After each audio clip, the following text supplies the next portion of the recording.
Welcome to the Raise Up podcast. I'm Athena and Charlie Grimm. And we are here to just share with you about cool things that we've got going on in Anchorage, Alaska with the businesses, our life, the people that we do community and life with. And we think that it'll be super valuable for those who have an interest in just growing and learning and running an effective business and overcoming challenges. And so thank you for coming and listening to us. And we hope that you join us for every single podcast that we do. So with that being said, Charlie, what is something significant that that you think about when, like, how this whole thing got started between us? Like, we're business partners, we're we have a family together. Like, what's the thing that just kind of like stands out with you when this whole thing started between you and I? Well, I mean, it was 23, almost 24 years ago. So, ooh, it was a long time ago. Looking for that retirement check.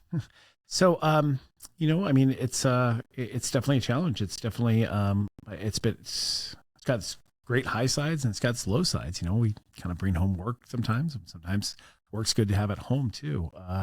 It's grown massively. It's grown big. It's a lot of responsibility, but we have some great team members and great people that work with us. So it makes it fun. Yeah, I agree with you. It's how I explain people about my life is it's a lifestyle, and it's a lifestyle that I've got to make the decision on within reason. Of course, we want to serve our customers and we want to do the right thing for our team members, and we want to do what we see as good and right in the community. But it's this idea of I get to choose how I'm spending my time and our family, and this I think one of the things that's really one of the more precious things is that we have more access to our children than maybe some people do because of our choice to homeschool them. And so it's like our family is just this ball of Grimms going on, and we spend a lot of time together. We do. I mean, you know, the kids are great to be at home, and we know they're safe and secure, and they both work in the business too. They both help us at the shop. So it is a family ran business. So, I mean, it does make it nice. Yeah. Yeah. And just seeing how they grow within their own little spaces of entrepreneurship. And our daughter works in the HR department. She's driving now. Yeah, she's driving. And our son is more hands-on, working in the detail stuff. And our other son helps us with IT. Yep. It's become quite this like thing that has just grown beyond us. And when I look back when we started, and this whole thing just started because you thought that there could be this better service for limousines. And so maybe you could just like elaborate on that story a little bit. Well, I mean, I think a few of us were somewhat young business professionals, had landscaping, lawn maintenance, painting companies, property management companies, all these different things that we all kind of used to kind of hang out together. And we just realized that it wasn't too safe to go out and have a couple cocktails and drive home. And so we used to make friends with some of the limo companies, and we'd rent them and take them out. It was kind of fun, and nobody had to worry about drinking and driving and getting taken home, and everybody's car was there and everybody made it home safe. So we just kind of went on that whole regimen, I would say, and just said, hey, I think we could do this better. They'd be cleaner. They'd be nicer cars. They'd be branded. They would be nice. So I talked Brent into becoming business partners and basically start our own limo company. And we never knew it'd be just into a transportation company. We're just thinking about party buses and limos and that whole Mondro. And we knew everybody in our peers and our groups. And so we kind of just got on from there and just kind of grew from there. And that was in 2000. So now 24 years later, you know, where we're at now, people are where we're at then. I remember going to Vegas and buying our first 2 6-passenger limousines and just a 20-passenger. It wasn't even a party bus then. It wasn't. It was like this, like tick, just tick, a shuttle tick, bus. Tick, yes. Tick. It was. Yes. We nicknamed it Tick Tick. So because the motor ticked. So it was a shuttle Never bus. not ticked. It was a shuttle bus from the day we bought it. And then we just kind of made it nicer interiors and put some lights in it, TV and a stereo system. that was the party bus. That was back when limo buses weren't as popular then, and they weren't building them as much. And so we made our own kind of. That was the group party. You could put 20 people on the bus and had a little TV up on the top and stereo systems. Yep. And lights. And And I remember that drive from Las Vegas to Anchorage. And oh my gosh, the one limo I was driving, the headlights kept flickering off and on. Brent was driving the other limo in front of me, and I was just watching his taillights. And eventually I just was like, all right, well, it is what it is. We're just going to keep going. Well, you and I were in the same car. So, I mean, you were driving, I was driving, and then we had Brent and Scott, and then we had Lance the only one that had a CDL at the time, so he can only drive the bus. And yeah, and you remember there was something going on with the heat on the bus, so he was in full Carhartt gear. Yeah. Well, it was a Las Vegas bus. It was never expected to see 20 below. Yeah, so that was a venture trip coming all the way up the Alcan. Yeah, and that was like the first of many adventure trips. Yeah, up not the too Alcan. fast of it. Yeah, we picked up the 10-passenger. We realized that the 6-passenger wasn't big enough, so within a year we picked up one of the first Tiffany 10-passenger limousines. I think that was like 2001. We did it shortly right after 2000. Yeah, and then the first SUV limousine in the state of Alaska. That was another accomplishment. That was like 2001 or 2002. We decided to get an SUV 4-wheel drive limousine that was a 16-passenger. You and I drove that back together. Yep. That was right after 9/11. And I remember, oh my gosh, I'm like, we have to stop and see Ground Zero or we're never going to see it. And you're just like, at the very last minute, you're like, well, and turned. Let's back that train up a little bit. So we get to the place where we're picking it up, and basically this guy has this 2-car garage, and he's checking all the fluids for us, and we're buying this thing, and he owns like a gas station / limo company in Queens, New York. Didn't we buy that on eBay? We bought it on eBay. That's where we used to buy most of our stuff back in the day, because that was the only one that was really hosting. I think people thought we were crazy. They're like, you're buying an SUV limo on eBay? Yeah. And we're like, yeah, we're going to try taking it. the money with us down there. So anyways, I remember us getting it there, and we were looking at that thing, and it was just the way it drove and how long the wheelbase was. We're like, can you just get it on the road so we can just go straight? And I told Athena, I was like, hey, we're just going to keep going straight until I get used to driving this thing. And thank God the gas stations are on the highway, and you just pull off the highway and get right back on the highway. It was not there. And so she was really wanting to see where the 9/11 happened, where the Twin Towers fell. Yeah, I just felt compelled to go pay my respects to that area. Yeah, that was a stressful day. Driving that through New York and through the streets. Narrow alleyways. You know how everybody double stacks and parks their vehicles. I was like, oh my God, this is going to be horrible. But we got there, and then I remember we had some flip phones back then. I think that's what was our photo. And we had a Polaroid with us, and we jumped out, and she's like, okay, we only be 5 minutes, and we double parked in. I'm thinking somebody's going to tow this thing. Then I'm thinking to myself, who can tow this thing? And this thing's huge. It was like 34 feet long. Yeah. So we put the hazards on real quick. We ran over. We took a bunch of pictures, and we ran back to the vehicle and then drove off. Which I don't even know where those pictures are now. Yeah. It's like 17,000 phones ago. And I mean, who's carrying their Razor Flip anymore? Yeah. That was back then when cloud storage wasn't a thing. Yeah. So you fast forward from that, and we drove that all the way back up the Alcan again. And we made that trip back, what was it, 2 days and 23 hours. It was round the clock driving. You know, I don't even remember it feeling like we were just riding the train, and it was like it just felt fine. Because we were 24 years. That's true. That's probably true. And Red Bull, I think, just came out, and I think we were just getting our first Red Bulls in this back in the day. I think you're right. Yeah. But I remember when we broke down and had that vehicle, that shop, and you and I fell asleep in the back, and the guy was boom, boom, boom, boom, and we were just sleeping in the back for like 3 hours. He was beating on our door, saying, it's fixed. And we said, all right, let's get out of here. And you remember that limo had the fish tanks in it. So back in the day, if you remember, those fish tanks you could get that were like tubes. There were tubes, and they had little mechanical fishes you would get for kids or something. We thought they'd be so cool until we got back to Alaska and they froze. Yeah. And then they cracked. I don't even know why we didn't think about that, but it was like we parked the car. Summertime when we bought it, and it wasn't wintertime, and it was springtime. So yeah, those tubes became not a thing anymore. Yeah, that's how the whole limousine market kind of changed in Anchorage. It really did. I mean, everybody was the traditional town car and everything else like that. We wanted to do something differently. So it did make a big difference. You know, and I don't even know why it didn't occur to other people before we came along, because we live in the Arctic. There's a lot of snow. We need 4-wheel drive. it's a thing. Well, and that cost was much more expensive for the SUVs, the bigger limos. So I think that was a factor there too. And how often were they being utilized? So, I mean, I think we have that mantra that we in ourselves that, we're going to try it. We're going to see if we can make it work. And if it doesn't, then we're going to make it work, and so. Or we're going to try to figure it out to where it works out in some way. We kind of had a lot of things like that before. So, I mean, it did work out. It was fine. I remember I even doing the podcast with Bob Lester on the way up. Oh, yeah. Well, you were on the radio doing a blow by blow of what are you guys? I can't remember if that was a Hummer. No, that was the Hummer. That wasn't the was SUV. Yeah. So that was the second SUV. But we had to get the SUV up here in a certain time because we had it rented like 2 days later after we got here. Yeah. So we were already taking pre-reservations for it. Yeah. Yes. To get it out. So, but it was the look of the town.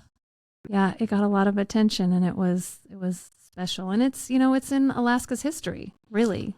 We had that for a while too. So it was a good limo for us. Yeah. It was a real good limo. Yeah, that's cool to be a part of. But what I think about BAC has really become this entity in our community of we're not just the person that touched you at prom where you're riding a limo.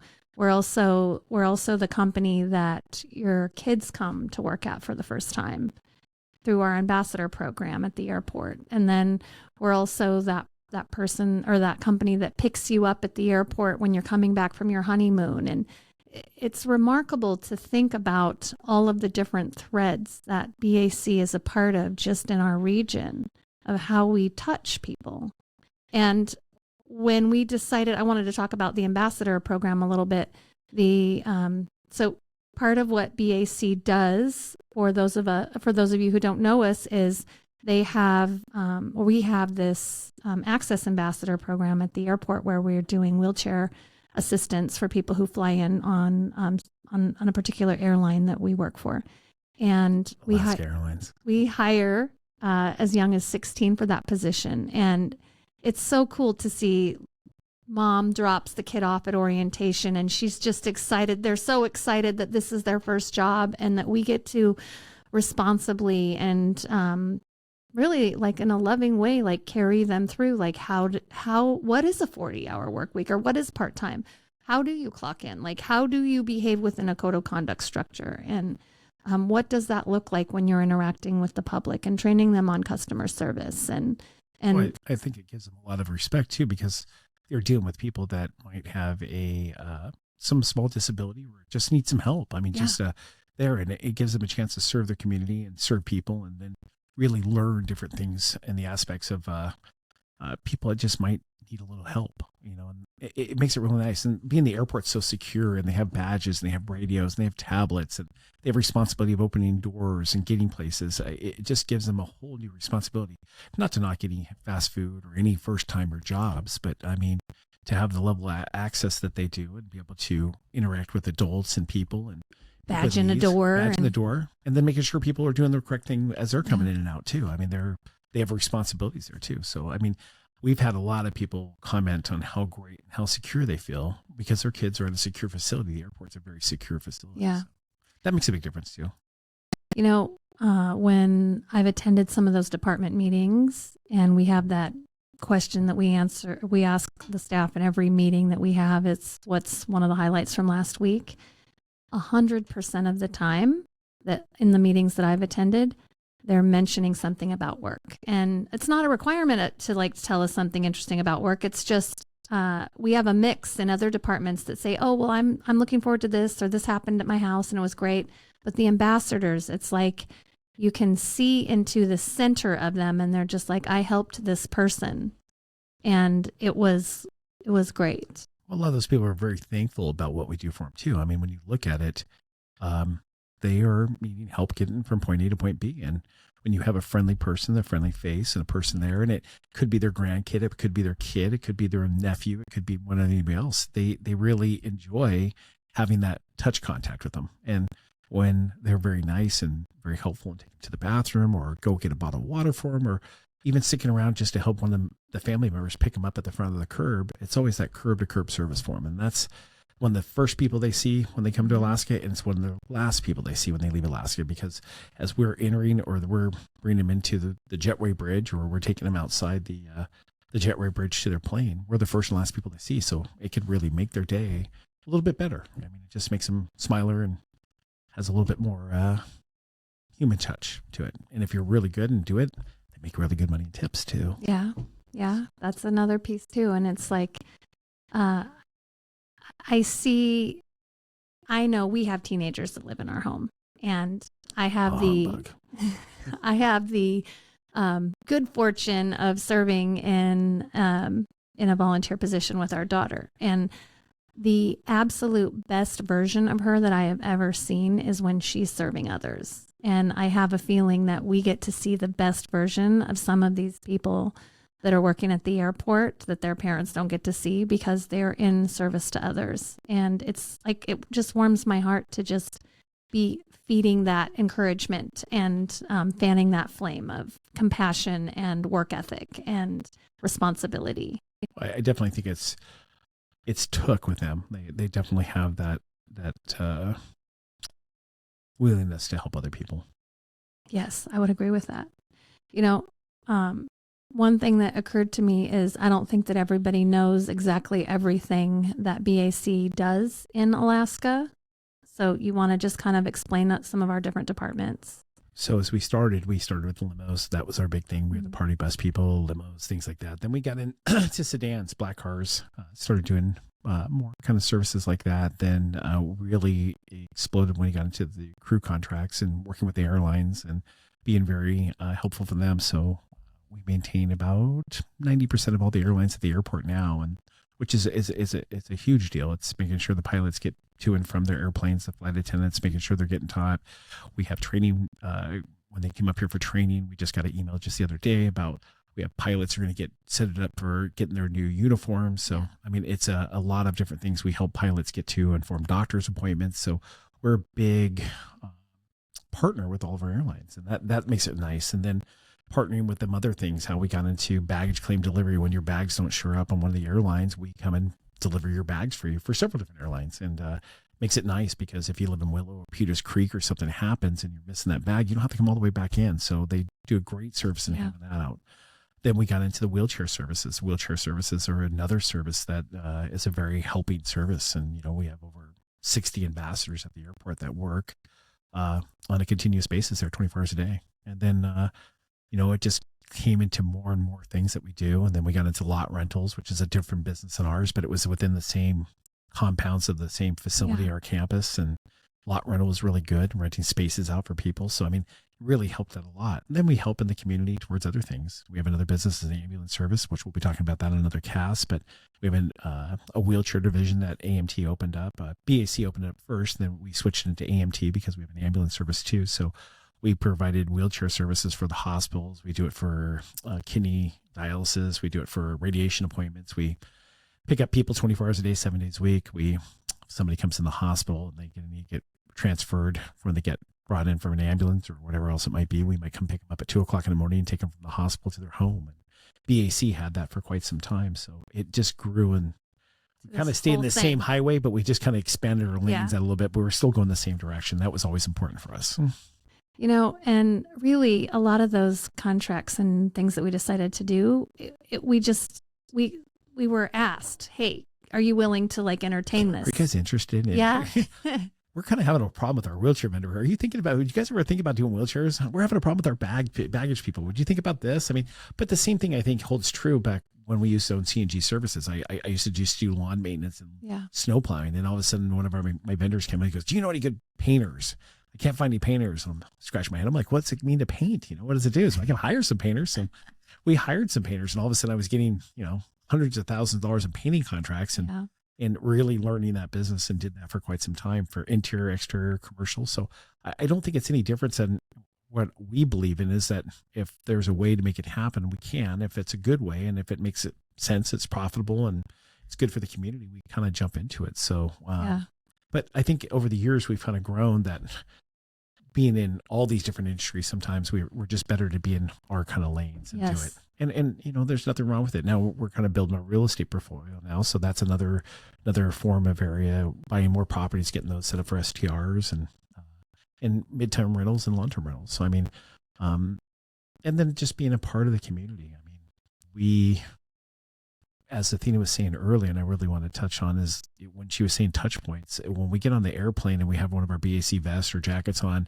I've had people tell me, oh my God, I did prom in your car. And I'm looking at this lady, I'm like, she's like 30, you know, and what year was that? You know, I'm not saying anything bad, but she's like, oh, I was like 18, I went to service, and now my kids, we're doing birthday party special this because we used to have this birthday party special. We still do it. You get, if you buy 3 hours more, you get pizza, ice cream. We use Tasty Freeze and Moose's 2 pizza and just add balloons and have sparkling cider in there. So there's always this element, and they remembered how cool it was when they did it. So now we have second generations doing it. We even had some third generation where we had some people that were now 20 years ago had kids, and their kids are having kids, and now they're picking them up from the hospital in a limo or last day of school or something like that. So it's interesting to hear the generations now that are into this. I don't feel that old. Like, I don't feel that old, but I know that that's happening. And like that. If anybody knows where the Fountain of Youth is, please send me the email and let me know where it's at. So it's like, but yeah, I do look at that. And, you know, you brought up CNG services, and really that was the core business back when we were kind of in that entrepreneurial spirit of like, that was our core, and BAC was kind of like a side hustle. And, like we had a fundamental thing that happened within that shifted us. So as you guys know how much snow we're getting now, there were snow dump sites. And if you didn't have a snow dump site, you couldn't really handle a lot of these big contracts. So we ended up losing one of our bigger contracts for it, which was like $1.5 million in revenue, which was a lot of money back in, 15 years ago. And it's a lot of money. 17 years ago. It's still a lot of money. I mean, it was just devastating. So, I do admit that Athena said, hey, we keep working our way to the bottom. Everything was the lowest bid. Well, I'll take the lowest bid. And we were kind of into this, well, what can we do differently? And we had BAC for a few years, and it was just getting itself off the ground. And, it had momentum. I think our first year we did right 80 or 90,000. We only had 2 limos and a small little bus and very low advertising. That's when the yellow pages were big. That's when we were all putting yellow page ads, $1,000 a month, like $1,000. But, it really took off. And then second year, I think we did over 200,000 or 300,000. Then we just bought more limos, buses. Then we bought the Hummer. That was the first one to bring the Hummer up. And then all of a sudden, 5 years later, we're up to $500,000, $750,000. And we're like, well, this is taking off. And so Athena is just like, why are we messing around with the plowing? It takes so many people. Everybody's just waiting for work, Why don't we stick to more of just building BAC? And I just really thought about it. I thought, this is a great idea. And really jumped into the tourism market and jumped into corporate. Corporate is really where we're biggest at right now. Tourism is second, but corporate's one of our biggest accounts of just working with our partners. And it was just a great move. It was not a lot of people were doing it as much, and we didn't have to race our way to the bottom. We could be competitive. It was we found good deals on vehicles, and we just kind of grew that market and just kept growing it. And we got that magic phone call one night. I remember I was sick as a dog and had World Airways. They're not even with us around anymore. World Airways calls me up in the middle of the night at 3:00 in the morning and says, hey, are you guys do crew transportation? I'm like, we've looked at it, but it just didn't seem like it paid enough. Can still picture you walking out of the bathroom on that phone call. I wasn't even in the bathroom. I was on the recliner in the couch at our house up Casey. And I remember getting that phone call. It was like 3 a.m. I'm like, well, how much do you pay and to do transport? She goes, well, how much do you charge me? I'm like, well, I don't know. Why don't you just let me know what you're asking for, what you're doing? And she kind of gave me a rough idea. And I'm like, yeah, we can work for that. And I was like, when do you need somebody to start? And she's like, can you pick up people tonight? I'm like, tonight? Wow. So a con, which we would have thought was just a one-time use or a couple times use or whatever else, turned into a full contract. And thank God we got that one first, because that was the most difficult contract ever. In record, like history of the company, that was the most challenging client to navigate. And it wasn't that the people were difficult. It was the way their system was built that we had to do. Like, you remember we did all the legwork. The decoder that they would send us, oh my gosh. Or then they'd send us a trip that says, hey, you got to pick up at Elmendorf to go pick up somebody at Elmendorf. And we go to Elmendorf, and I was like, well, hey, where's the crew we're dropping off? They're like, oh, there's no crews to drop off. And I'm like, well, we're picking up the crew. What's it going to happen with the plane? And she's like, well, I don't know. We don't have any of that information, but just go pick up the crew. And right. And then I'm scratching my head. I'm thinking, man, we have an outbound crew. We have an inbound crew. The inbound should have an outbound. And then like an hour before there, hey, we got a crew that needs to go to outbound. I'm like, we'd be like, okay, can we work through this puzzle? Right. Can we get it all there? But it turned out great. And then once we picked them up, and then other airlines noticed, and then it really just came there. Then partnering up with Swissport and Pegasus and all the different airlines, and the airport was great to work with. They were really excited about having a new vendor out there. And, we were really looking on punctuality. We were looking at cleanness of vehicles. We were looking at uniforms. We were coming from that like black car chauffeured mindset where that's not where crew transportation lived at the time. No, they were always just using whatever ground helder was using them. So that was a big thing for us to have uniformed and people and our vehicles looking really nice and buffed out and cleaned out. That's always been kind of our staple. Yes, I would agree with you on that. And, so I remember when we made that shift, it was we'd already stepped off the cliff of entrepreneurship when we decided that we were going to go into business for ourselves. And, and we had trucks too. We've done a lot of things, but one of the things that we're really known for is these like different revenue streams within our life, in our businesses. In our industry. I mean, everybody, when we go to a show, everybody asks, how do you guys get in these different industries? Because I think a lot of people get so stuck that we're a black car agency, and there's been some disruptors in our system that just doesn't make black car just as affordable as much as it used to be. Now there's other ways for people to do different modes of transportation. So we have to be inventive. We have to look at it all the time and saying, how can we be to that next level? I think that's where we've kind of shined, is that we weren't scared to jump into something and try it and see if it worked and see if it stuck. That's why throw it on the wall and see if it sticks. Yeah. And I think that has been a mantra of ours, is we're not carrying forward with a spirit of fear. Like there's really, I'm known for saying often that we're just going to run the experiment and see what happens. I don't see anything that's going to harm us, really. That's her life. That's what she says with everything. Yeah, well, it's fun. It's fun. The guinea pig cage once in a while. It's fun. It really is. And so it's worked out for us. It has. It has definitely tried it. Having the space before our storage company. We had all this open lot, and people are saying, "Hey, can I park something there?" And I'm like, "Oh, sure." And I'd have a few friends, and I'd park in boats, and buddy Adam left a boat there for a year and a half, and then all this other stuff. And then all of a sudden people are like, "Hey, can I rent a space from you?" I'm like, "Whoa, bingo." And then I was like, "All right." And then all of a sudden we had 260 clients within a couple of years of people parking their stuff on our connexes, all these different things. And we thought, hey, this is really great. So then all of a sudden Just Store It came up. We just had a company called Just Store It, and we started storing people's stuff and putting it there. And that was a whole other revenue stream that we didn't realize, Well, and something that I think that has rang true for us is that we understand this sustainable business model in general. And so it's applicable to all of these other things that we're involved in now. We know what we have to be in the green. We know what it is to be profitable. We know what it is to be able to have employees with us that are helping us fill in those gaps so that we can get out ahead and do these other things that are also going to bring in new ideas. Well, it's like the secret sauce. We have the 85 percentile there, and we just got to learn the other 15% of how that works and how we can make it and improve it. A lot of people have things, but they're technology not good. They're not this. We have the secret sauce. I call it the 85 percentile of what we know what's going on and how to run the business. We just got to sometimes learn that part as the wheelchairs and doing SSRs and doing the rental contracts. And, it always evolves. All of a sudden then we have numbers, then we have lines, then we have tags, then we have tags to put in the windows. It's always just like, how can we make it better? Yeah. Yeah. And I think that that's really like our intention was good in each area that we stepped into. It was either we're going to help you in this spot. I don't know how it's going to work out, but we're just going to roll it and see what happens. And I bring a particular set of skills to the team, and you bring a particular set of skills to the team. And at the end of the day, we're still here. And so that's one of the questions that I get asked quite a bit from women that are in business. Is it's like, how have you managed to be in partnership with your husband in all of these different areas? And it's like, it was not so awesome the first 5 years or so because I was really immature, and I really had this idea that I needed to be doing. And at this stage in the game, it's really more about, I get the pleasure of seeing you in almost every light, and I have a responsibility to manage that well.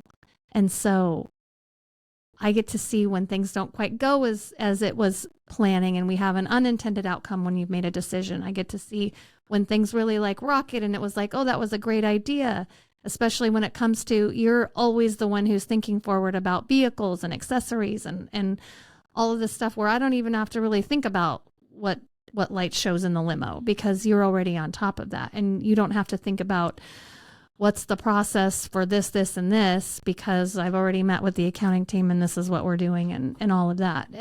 But it's like I have this richness because we've gone on this journey together in my leadership style, because I understand now that I can choose to have this great experience with you, or I can choose to get stuck on things that I think aren't going so well. And I think that that's really the message for women who are working with their husbands is you get to choose.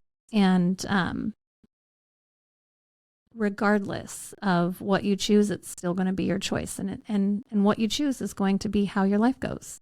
And I really appreciate that about our relationship and who you are, because we are not the same.